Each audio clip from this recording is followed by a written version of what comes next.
What's going on, everybody? Awesome review for you today on the Smith and Wesson M&P 15 Sport 2. Is it worth buying, or should you spend your money on something else? I will give you my opinion on this budget-friendly AR-15 coming up next on Guns and Gains.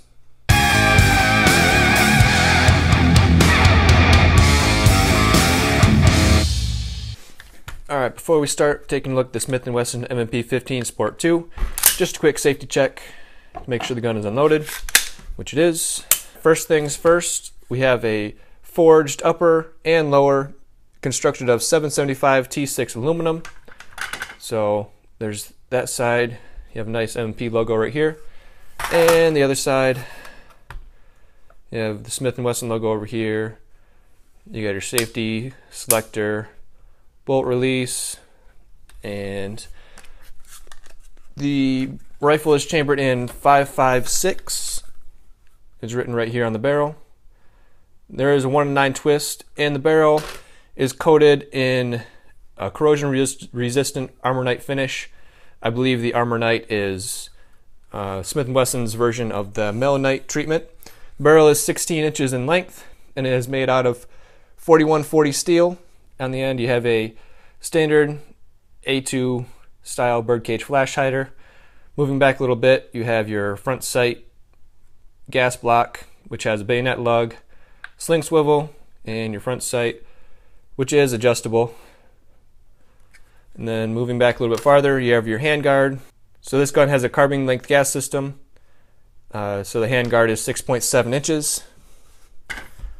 Gun measures 35 inches in length with the stock fully extended, and with the stock collapsed it measures 32 inches, and it weighs 6.5 pounds unloaded without a magazine. The gun does have a forged integral trigger guard right here, which is nice if you're wearing gloves while you're shooting. And it loops down a little bit, but it could be a little bit bigger, I guess. I mean, you can get your glove finger in there pretty easily. The buffer tube is mil-spec diameter, which is helpful to know when you're switching out your stocks, because stocks come in commercial and mil-spec.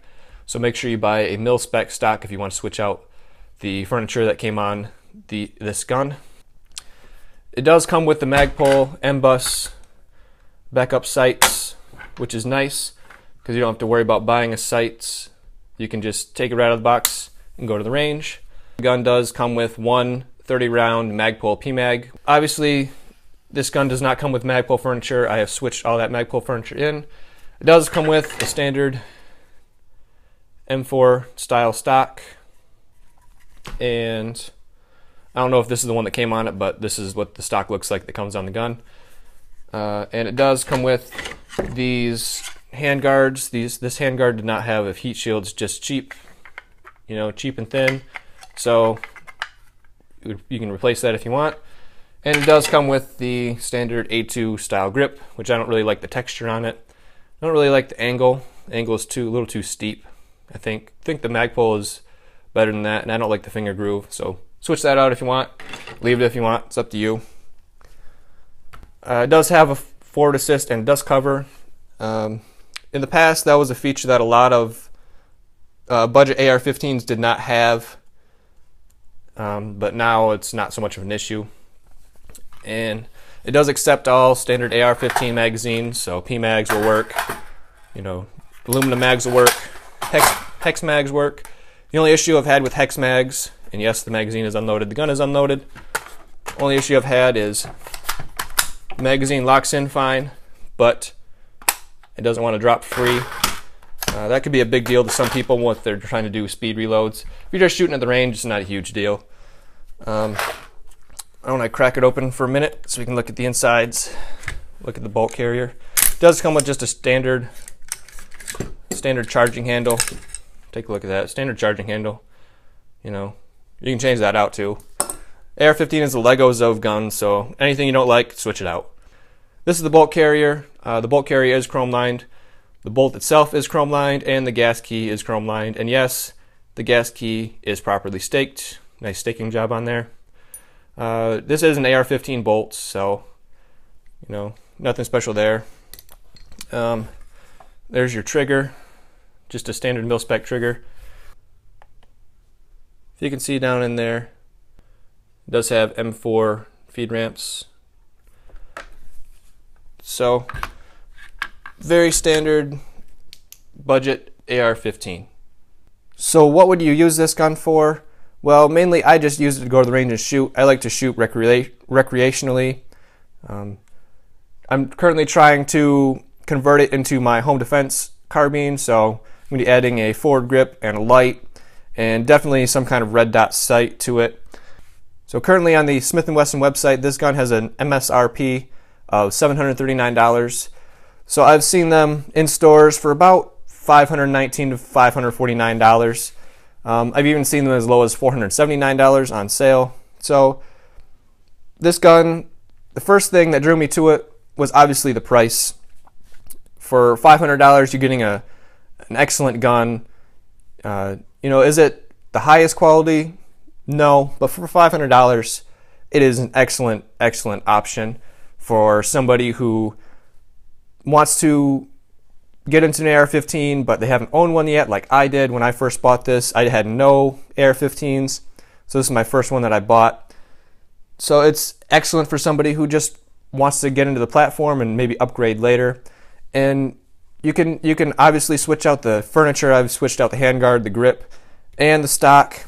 You can free float. You can get a free float handguard for this. Just take off the delta ring, remove the front sight, spin off the flash hider, put on your handguard, and a low profile gas block. You're good to go there. But I'm not going to do that for this gun. I don't really see a need to. Why would you want to buy this gun as opposed to, you know, putting one together from Palmetto State Armory or going with something else? I know the DPMSs now are, I think they have, this is June 2017. I think the DPMS Oracle is like $400. So why would you choose this gun over something cheaper, or maybe going a little higher? And like the Ruger AR-556 is about $650 as of June 2017. Well, honestly, I just like the features of this gun. Every AR-15 is similar, but they're not all the same.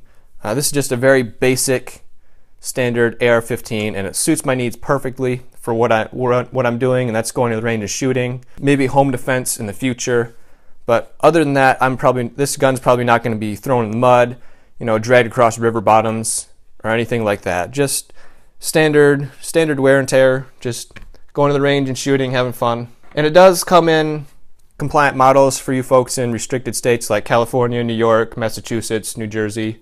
The other excellent thing is this has a lifetime warranty from Smith and Wesson. So if it stops functioning for any reason, you can send it to Smith and Wesson and they will fix it.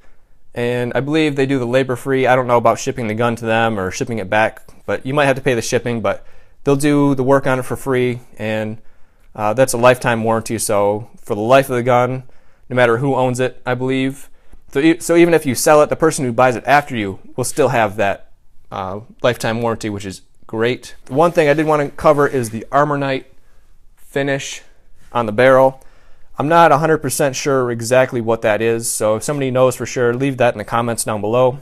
From what I understand, is the Armor Night finish is Smith & Wesson's brand of the Melanite finish. Since Melanite is trademarked, I believe Smith & Wesson just made their own and called it Armor Night. So I believe they're essentially the same thing. So for what it's worth, that's Armor Night in a nutshell. Like I said, if somebody knows for sure, leave that in the comments for sure. I would really appreciate knowing more about that. The other excellent thing I liked, which drew me to this gun, was that it came with the Magpul rear sight. So out of the box, you can just take this gun with your PMag that you came with and just take it to the range and shoot. All you got to do is buy some ammo for it, which is really nice. A lot of AR-15s don't come with don't come with sights. You know, maybe it's a cost-saving measure, but Smith & Wesson puts that on there. You don't have to worry about buying backup sights. Obviously, you can put an optic on here if you wanted to. Maybe I will do that in the future. Accuracy-wise, what can you expect? I think I have some targets here. Yep, let me take a look here. Yep, so here we go. This group up here, 3 shots. I mean, not too bad. That's about an inch, I'd say. That's with iron sights at 50 yards, so not too bad. Down here, if you exclude this flyer, that's about an inch and a half, right there. These other groups right here, this one's pretty good right here. That's not too bad. This one up here, a little bit of stringing. This one's not too bad right here. This isn't too bad either. But this is with a red dot sight. It is the Field Sport red dot sight. I have a review coming out on that very soon, so stay tuned for that. But all in all, I'd say this gun is probably, for my accuracy, I'm not the best shooter in the world. For me, probably a 2 to 2.5 inch gun at 100 yards. In there somewhere. For a good shooter, I'd say they could probably get it an inch. I've seen people shoot in 1-inch groups with stock M&P 15 Sport 2. So this gun is more than capable of shooting 1-inch groups at 100 yards. So for the money, I think it's an excellent buy. I mean, the barrel is 4140 steel. It could be 4150 or whatever the next best steel is, but that's all right. I mean, I'm not gonna do mag dump after mag dump after mag dump, so that's not a big deal for me. What else can I say? I mean, besides go buy it right now. I mean, if you're looking for an AR-15 and you only have $500 to spend, I would suggest buying the Smith and Wesson M&P 15 Sport 2.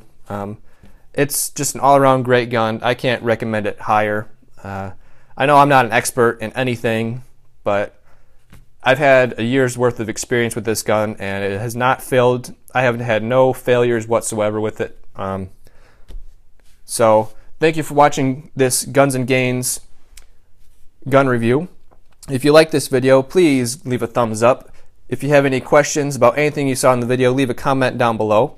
And if you never want to miss a video or upload or anything on this channel, make sure you subscribe to stay up to date on everything that goes on this channel. So thank you for watching. This is Guns and Gains. I will see you next time.